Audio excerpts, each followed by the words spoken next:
Hello, everybody. The goal of this lesson is to make sure that you understand the guidelines for the informative speech and what's expected. I want you to start off by thinking about a subject or a topic that you might be really passionate about, something that you're really enthusiastic about, or maybe knowledgeable about, something that you have a lot of background experience in, because so these might be some potential suitable topics for discussion for the upcoming assignment.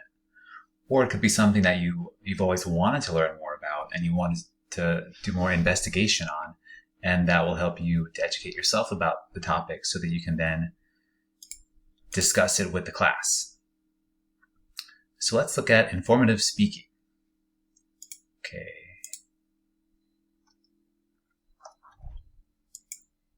Where again, the goal really is to explain your subject matter in a way for the audience that's easy for them to understand.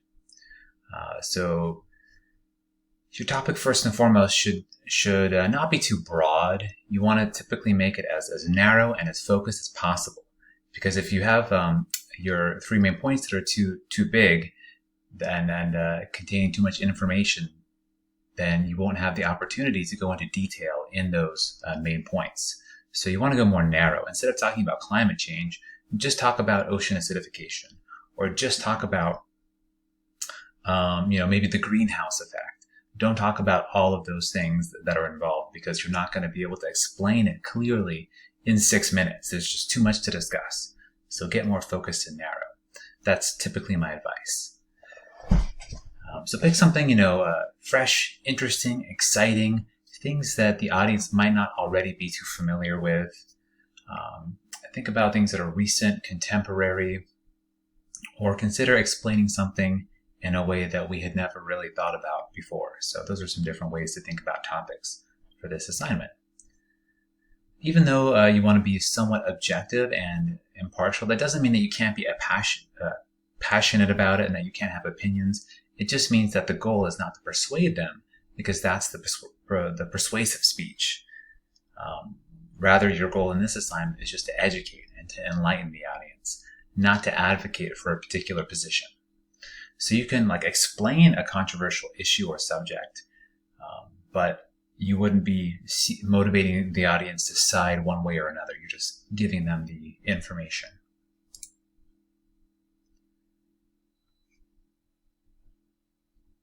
So think about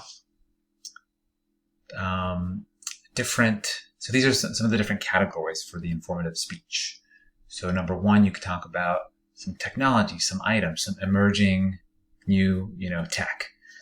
It could be a historical artifact as well. You could do a speech about a significant or influential person, like a biographical speech, or you can also do a speech about a significant region or, geographic place. You could do current events, historical events. You could even do a future upcoming event.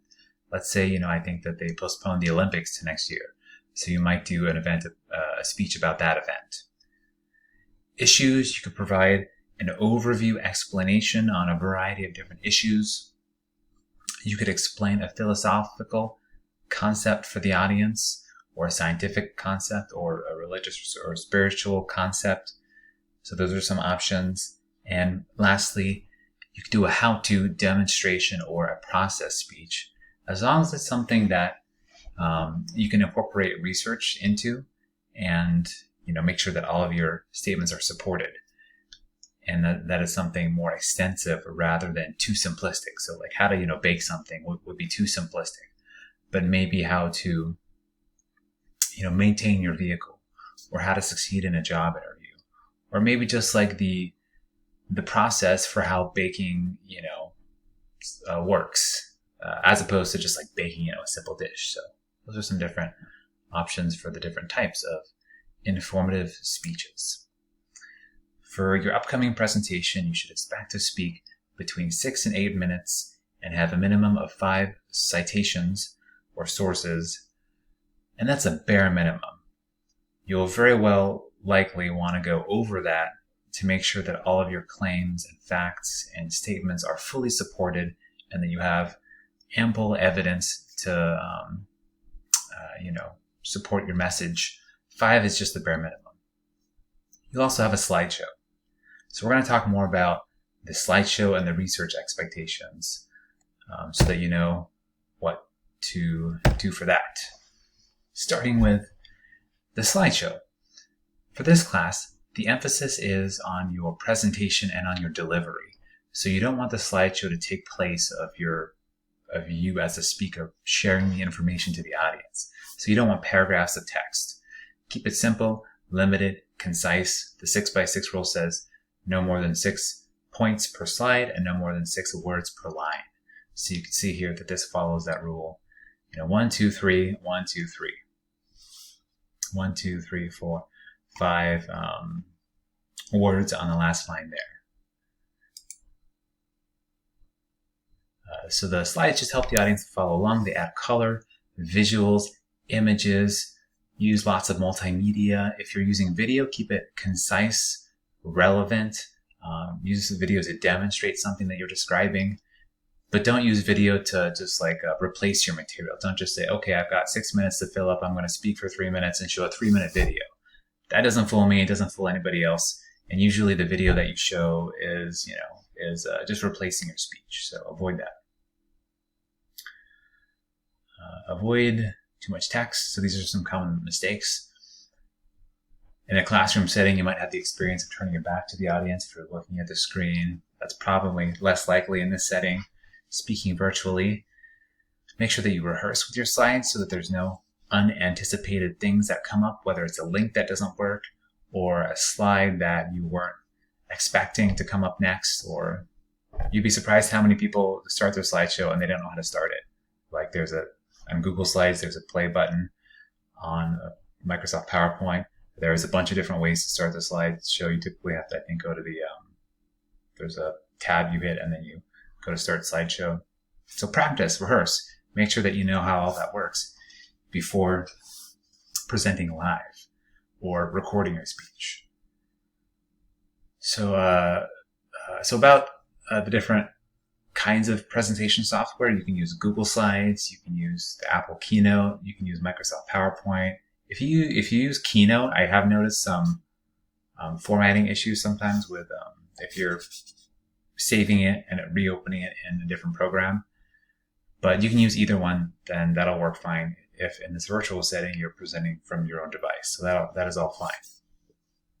Just make sure that you know what you're using, that it's easy, that you know how it works, and that you prepared and you've anticipated for any kind of issues that might come up during the presentation in your slides.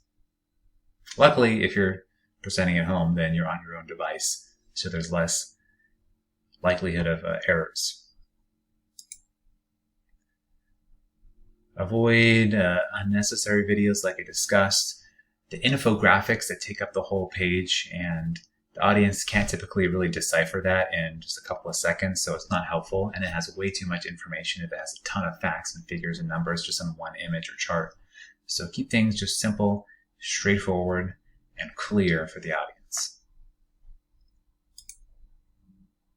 This would be an example of an ineffective slide. So you don't want to also just read it verbatim. So you wouldn't want to just read the script from your slides during your presentation, because it should still be conversational and natural, what we call extemporaneous. But so that's another reason to avoid too much text in here. Plus, the audience can't follow along with the slides and you at the same time. If you have it all in the slides, then what's the point of you sharing it? There's no point. So keep the slides minimal and help us rely on you in your delivery. Now a few words on incorporating research and citations into your outline. I really strongly recommend that you look at the links in your instructions, which take you to the Purdue University's online writing lab. And there's a guide on in-text citations, on referencing your sources, and also on evaluating the credibility of your sources as well. So make sure that you're familiar with all that, because for this speech and the next speech, you'll need an in-text citation anytime you have a fact or a statistic that requires backing. You'll need a full reference page, or works cited list, bibliography is sometimes it's called. And then also in your speech, so in your outline, you'll need the citations within your main points with a reference list. And then in your speech verbally, you should also be sharing your sources. And with verbal citations and all citations, you want to have this kind of information as it's available. And you can minimize this amount of information depending on in order to maximize the fluidity of your speech. So if you say the year, the author, the date, the day, the month, and the page number, that's going to be such a wordy, verbose statement. It's going to break up the flow of your speech. So you could just keep it to like the source and the year and the author if relevant. So you want that in your outline, within the text of your speech, and then verbally as well. You should also be sharing your sources. And we'll look at a sample outline that I have with this in practice. So actually, let me pull it up right now.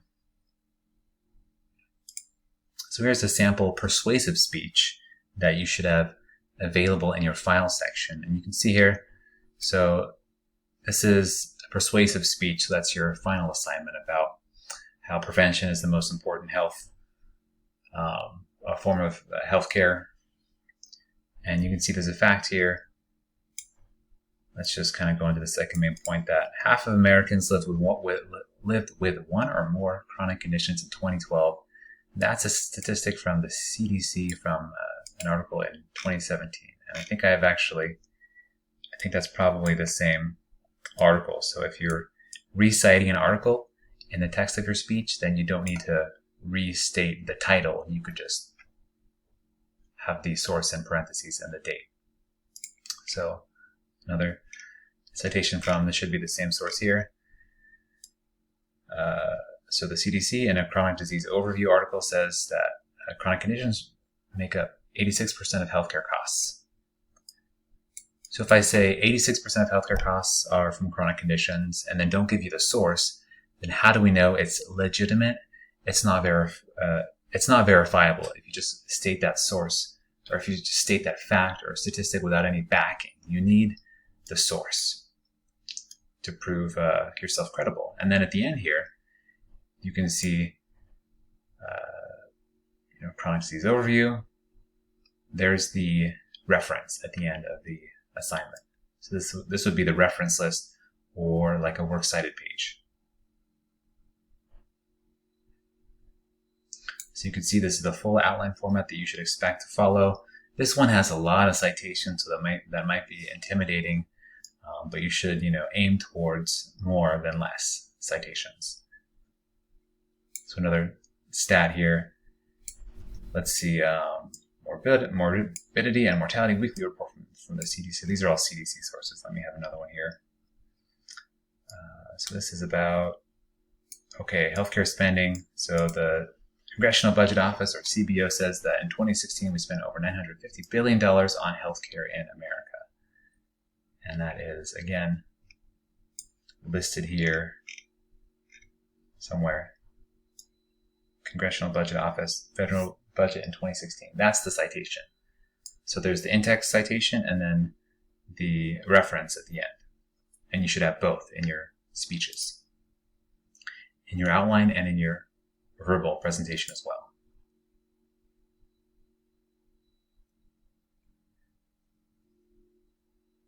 Okay, now going back to the beginning, you might pick from topics that you're knowledgeable about or really passionate or interested in. You can also pick a topic that you've always wanted to do more research on and then use this as an opportunity to investigate that further. In your file section, there's another article, recommended sources for topic ideas, just with some starting points here. And just for the sake of discussion here, let's say for this assignment, the Nat Geo or the Scientific American would be really good starting points for just finding topic ideas. So if I look here,